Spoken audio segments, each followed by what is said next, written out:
Hi, hello. I am Ashley Tullis, and professionally, I am a realtor with Realty One Group, Mountain Desert. But today, I'm just another citizen of Flagstaff, and we're here to talk common sense. So I've got Bee Bannard here with us to share her common sense to honor the things that you desire. So Bee, tell us a little bit about your background to get us started here. Yeah, totally. Super happy to be here. And yeah, honoring the things that you desire.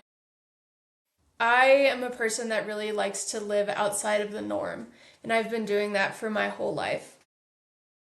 Professionally, I'm a somatic sexologist and I work locally in town. But personally, I love to travel, and I've done so in a lot of really enormous ways throughout my life. And so that's what I'm here to chat about the ways that I sold everything and moved to Thailand, about how I've left things behind to just go and spend a winter in Central America or hiking across Colorado. So, all those experiences and more. I love it. I love it. I'm someone who likes to travel too. I thought I have done some big trips, but then kind of hearing about your trips, mine seem like a little bit, maybe a little bit less. But so let's jump in. Tell us about Thailand. You sold all your stuff. How did that go? Well, Yeah, it's from the scary beginning. as hell, right? Like selling all your stuff and moving to a foreign country, I didn't do any research even. Like I don't even know what I was on. I was just like, yeah, I want to travel after college. Let's go. And yeah, it just ended up being this open-ended trip where, I got rid of my apartment. I got rid of a bunch of my belongings. I put a lot of stuff in storage. I didn't no car, no apartment, no ties here. Like, got travel health insurance, didn't even have health insurance in the States. So it was just like a complete upheaval because I knew that that was what I needed to move into my next chapter. I didn't know what laid ahead in Thailand, but I knew that was the next step. And that is the thing that I think so many people are so afraid of, and rightfully so. Totally. To be able to, you said you did no research, and but you knew that you needed this. How did you know that this wasn't going to end in some crazy horror story?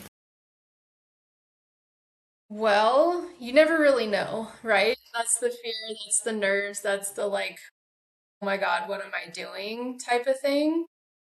But I also think those are the exact things that really make us feel alive. Like, those are the exact things that, oh my gosh, my gut is telling me to do this. I don't know why, but I'm gonna go for it anyways. Whether it's a job change, whether you're moving houses, whether you're ending a relationship, like, they're all kind of that same feeling of being able to kind of jump into that change. It's scary as shit. It's so scary. But on the other side, you learn so much, and I think that gets addicting. Yeah, and it's scary, but then if you also think about like what would happen if I didn't do this? What if I didn't ever even try? Like how scary would that be to just like live this life that isn't even yours every single day, so that is our common sense, honoring the things that you desire. So the it seems like common sense, right? Do the things that you want to do. But it's really hard. It's really scary. Sometimes we have to do it alone. And it's like, was there any maybe like an incubation period where you wanted to do these travels but you knew you weren't ready yet? Kind of tell us about how did you lead up to actually getting this and actually doing it? Yeah, totally.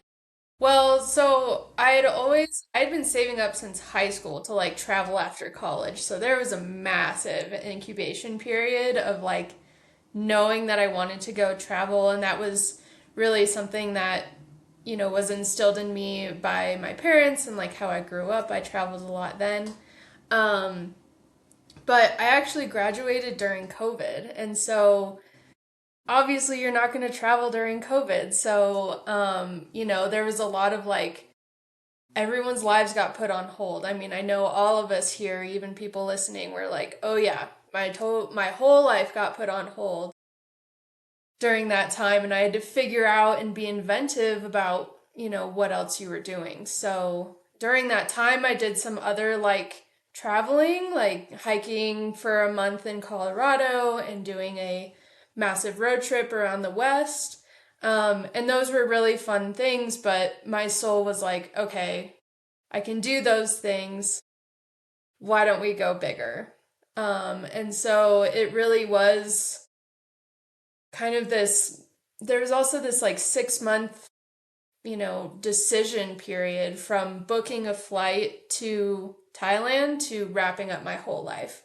So, that also gives you some time to like think about it, do all the things you didn't do in Flagstaff, like wrap up loose ends and really just kind of, solidify that thing in your body of just like, oh my gosh, okay, I'm doing it. And it allowing that excitement to grow is just like part of the process. It's so fun. Yeah, I could imagine, having that 6 months when you're just like, okay, this is booked. And now I have to get rid of like literally 95% of my clothes and all of my stuff that I care about that I've had since like childhood, right? People are attached to those things. So, well, that's cool. That's kind of like the story of how you got there. But now we're dying to hear, what did you do in Thailand? Who were you with? What did you see? Where did you go? Was it like you were living in this palace and you had like catered caviar? Tell us about it. Yeah, right. That would be everyone's dream. But no, Thailand, I went all over and I was in Thailand mostly, but I also traveled to Laos, Vietnam, and Indonesia. And so I wasn't solely in Thailand, which was really fun. But I'll speak to Thailand first. I volunteered at a yoga retreat, which was super awesome. And also, I really want to like make it clear that I made this jump with my partner. I wasn't doing this alone. And so having that, stable base was super important through like trying new things and being in a place that I didn't know. And like it really gave me that sense of security. So I wanted to put that out there. Not that I was just like, woohoo, I'm going, Um, but yeah, so we volunteered at a yoga retreat, which was really amazing. It was like such an awesome experience to get integrated with yoga and learn a bit more about Ayurvedic food and really just getting super healthy on this island. And during that time, I also got integrated with a platonic intimacy community which hosted cuddle puddles, and so we grew this like really tight knit like loving community around us, which was really really cool to meet people from all over the world, that all had this common thing of like wanting to connect, wanting to make friends and make friends on a deeper level, and yet we all had taken that jump to go somewhere new. um so that was really cool. And on top of that, like the typical things of seeing the temples and seeing the sights and visiting like so many caves. There's so many caves over there, which is crazy. And yeah, in Laos we hitchhiked through Laos, which was a crazy experience. Yeah, which hitchhiking alone is crazy, and then going to a completely new country and doing it was like, oh my gosh, the situations we ended up in were insane. So that was really fun. And then um yeah, like fast traveling through Vietnam. Vietnam has so much to see and it's so cheap and so affordable.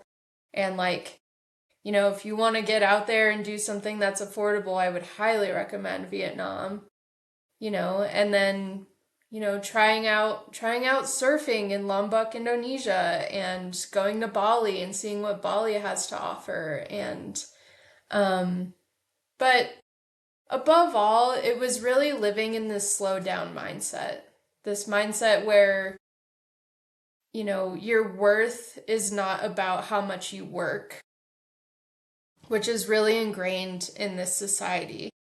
I think in the US, we're always trying to prove something or be something bigger, better, greater, and all these things. And in Asia, it's kind of just like, you can just be. You can just be who you are. You can just live and enjoy yourself and really live in a much slower way, in a more conscious way. And that really, really shifted a lot of my mindset and a lot of how I live my life now. Yes, because in our culture, like you don't have any, if you take a second to breathe, people are wagging their finger at you saying you need to work harder and everything like that. So I definitely feel that, especially starting in real estate, starting a new business, like if I take one day off, I am kicking myself, like, why aren't you working? But like that's kind of like a mental illness, like an American disease, right? Like we don't need to be wasting our lives like doing work that is like outside of, our own selves and our own community. So, Yeah, and it's a lot of pressure, and it's not devaluing the amount of like passion you have for your work, but it's honoring like the nervous system and actual, pace of life. yeah. Yeah, but when here we're like nervous system, what's that? Shake it off, Yeah. So I like that, finding that tight knit community where you're able to build those deeper relationships. That's amazing. So a lot of people want to travel, and you said yourself, you saved up all this money and all these things. What, and this might, take a second to think about it if you have to, but what advice, how can people honor the things they desire? How can they realistically achieve this when, they don't have $10,000 in the bank or they've got to be to work on Monday? How can people actually honor the things they desire? Maybe in big ways and maybe in small ways. Yeah. Yeah, that's a great question. And I think, speaking to the people that love to travel, and this is just from my experience, like I love experiencing new things. And realistically, you can go and do that anywhere, going around and walking in a new neighborhood. That's like a totally free activity, and you're experiencing something totally new. That's maybe right in your backyard. And so really tapping into those things, like if you really have no money, what is in your town that you've never experienced before? And that's a great place to start. But also, if you're trying to expand, get a little bit bigger in that sphere, there are so many ways to figure out how to do what you want to do. There are workaway programs where you only need a flight to go somewhere and then everything else is paid for. Your food, your lodging. Yes, you have to like exchange a little bit of work or something like that, but you can go and do that. Or there's house sitting opportunities. There's a website called Trusted House Sitters, and you can go and log on to that. And people need house sitters all over the world. You can select your duration of stay, and you get to go stay somewhere for completely free. And I've seen stuff, in the Alps or like this castle in France or, there's like amazing, crazy things. So those are ways to do it more on the cheap, like flights are always a system, and there's tons of great, flight hacks and how to do this and that and whatnot. My best advice is a VPN. Put your VPN as being in a cheaper country like Thailand, Wow. and your flights will cost less. Okay. Um, That's so a good that's just tip. one hack. Yeah. Yeah. But if you really want to make it work, I traveled on $1,000 a month in Asia. And so, yes, you're budget seeking, you're doing these different things to try to like, siphon yourself into that budget. But if your goal is to truly go and experience things and you don't really care about, staying in a 5-star hotel or, eating super like gourmet food and stuff like that, like there are affordable countries that you can go to now and work your way up into, traveling to Europe or traveling around the States. Like Europe and the States are what we think of as travel, I think, a lot of times in this country. And realistically, those are the most expensive places to go. Yeah. So, yeah. And it could be a part of that whole system of, that Americanized system of making us spend money, making us want to go to these expensive places, and making people afraid to go to other places. That's what I see, So, all the fear mongering of how scary it is to be in other places is so blown out of proportion, I promise you. I promise you. yeah, yeah. But we see that even here in Arizona when they're like, and here in Flagstaff, when people are on like the What's Up Flagstaff Facebook pages and they say, oh my God, there's so much snow here, don't come. They're trying to scare people away. So they do that in other bigger ways too. So, yeah, totally. So don't listen to all that hype. I like what you said about, one way to start doing it now, even if you're saving up for the flight or you're looking into those, work and house sitting programs, which I want to be a house sitter. Right? Yeah. Even here in town. I like what you said, just do free things locally. I was listening to this one podcast, I don't know who said it, but they said, if you were rich, what would you spend your day doing? Write that down. And then, like, realistically, if you were rich and you had all the money in the world, you would, like, what? Go to the park in the morning. You would, like, take an extra yoga class. So just start doing those things now. Mm-hmm. Like, you can still just live your life and just put these tiny little, glimmers in there. So. Yeah, totally, totally. There's so much potential for joy in every day. And that's something that kind of filters into like my professional work as well. Is like, okay, we're in a grind. It's hard to break out of this culture. It's hard to break out of this mindset type of thing. Does watching a bird find a snack bring you joy? Like, does the way that the sun rises bring you joy? Does, going on your morning walk or going to a yoga class with a friend, like, does that bring you joy? And, how can it bring you joy actually, rather than having it be like on your to-do list? And so that helps expand that desire as well. It helps expand like, oh, I can find these pockets of joy. I can find these pockets of newness. And like, oh, there's this pocket of newness like down in Prescott, and now I can go down there and I'm gonna find that. So yeah, totally. I love that. And on the yoga class thing, like there's so many free and cheap things going on, like trials and all these different things. So there's always fun ways to like figure out how to get in things without spending. Another thing is that I usually sign up for too many things, me personally. I'll sign up for I signed up to hike the Grand Canyon, and I was like running a whole entire jazz band by myself while I'm starting real estate for the first time. All of these things, these crazy big huge tasks, and I think to myself, oh, I can do more. I can do more tasks. Let me put more on my to-do list.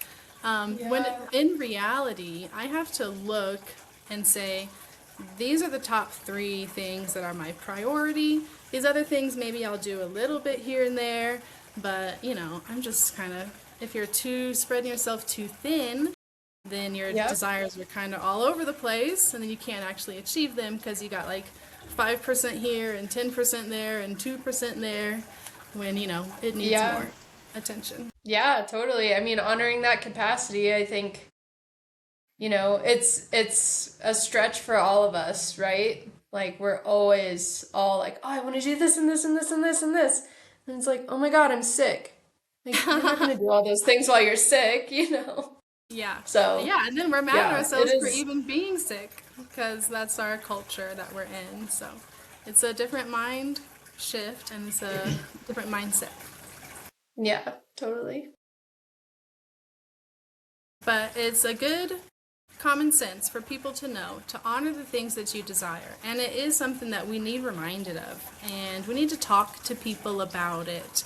You know, I talk to a lot of my friends about like career goals and other types of goals, but like what I truly desire, sometimes it's we don't even know because we're not even honest with ourselves. So it's Yeah, totally. I mean, you're spot on. Like, what do you even want? And sometimes we don't even know because we're so clouded with our 500 thing to-do list, you know?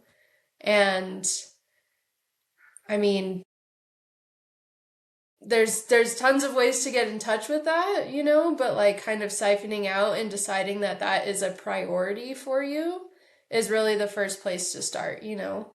And like if you're super stoked on the amount of things on your list that you're like, yes, I'm doing this and this and this and I'm feeling so full and like I'm super busy, but I'm really like energized by it. Great. That's your life. You get to choose what your life looks like, you know? And yeah. so, But watch out too, because you may be tricking yourself. Like sometimes I do. It's like, you know, you sign up for a million things, then you have to really watch your inner energies and your inner battery. And it's like, you know, people will wear that so thin. So, you yeah, know, yeah, we have to totally. take some more I time for mean, ourselves.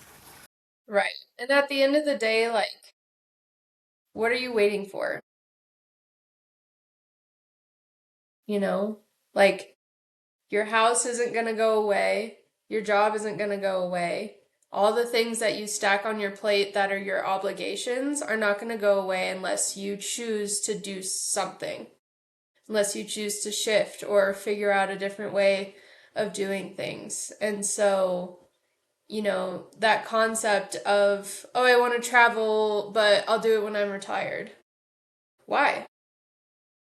What are you waiting? What are you gonna have when you're retired when that you don't have right now? What are Yeah. you gonna be able to do when you're retired that you can't right now? And maybe there are some things. Maybe you have more money to like do the scuba trip that you've always dreamed of or whatever. You know, but like you're not gonna hike the exploding volcano when you're 65. And you're not gonna, you know, have the opportunity to go and spend, you know, all a bunch of days. Like, say you want to go and experience all these parties in like Ibiza or something crazy, you know, like you're probably not going to go and do that when you're older, you know. And You so this could. I've seen concept, them. you could, But yes, probably not. totally, totally, and like badass, like go on you, you know. But I think the thing that I've seen the most is like so many people are waiting like until they're retired, and the people that I know that are retired are now tired. You're tired because you've been doing all the things for so long. So, you know, even if it's a small trip, even if it's a weekend getaway, even if it's just trying something new, like, I just really would encourage you to, like, just take a tiny tiptoe into that, you know? Like, you're not going to regret it. You're going to regret the things that you didn't do, not the things that you did. Yep, yep. And baby steps are good steps. You know, I love a Yeah. good weekend trip or a little, you know, hike up Mount Eldon or like, you know, anything like that. So, Yeah, totally. but my mom's a good inspiration. She is hoping to retire in a few years, but she's picked up these new hobbies recently. So she's really honoring the things her desire. So shout out, mom, if you're watching, way to go. Because Yeah. she's been getting into nighttime photography, like, you know, taking pictures of the Milky Way. And so she went to Nova Scotia on a crazy trip. She's got Maine lined up for this year. I think she's got like some other trips lined up too. So she's going for it. Yeah, I love it. And like the combo of traveling and like feeding your hobby too, like, oh, it's such a nice combo. Like, highly recommend. Yeah, and that's an easy excuse to make a trip. You know, it's like, I'm into nighttime photography, so I'm just going to make a trip around that. Or I'm into yoga, I'm just going to make a trip.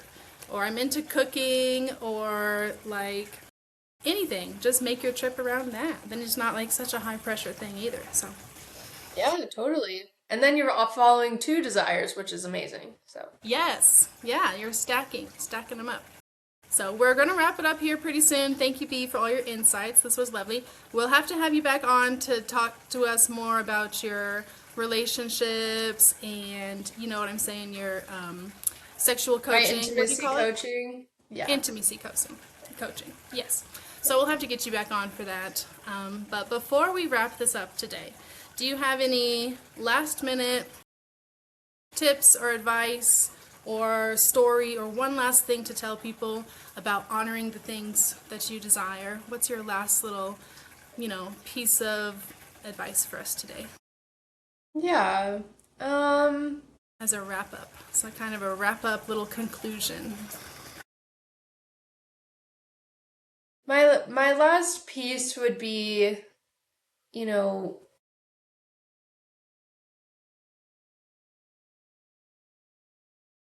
going inward and really listening to the things that you desire, being able to get quiet and let some of those come through is your most powerful asset, right? Because society's very loud. Social media is very loud. Your friends are very loud. Your parents are very loud. All the things. And so even if that's not travel, maybe it's having a baby, maybe it's learning a new instrument, maybe it's, anything that you've had this quiet whisper about, like, feed it a little bit.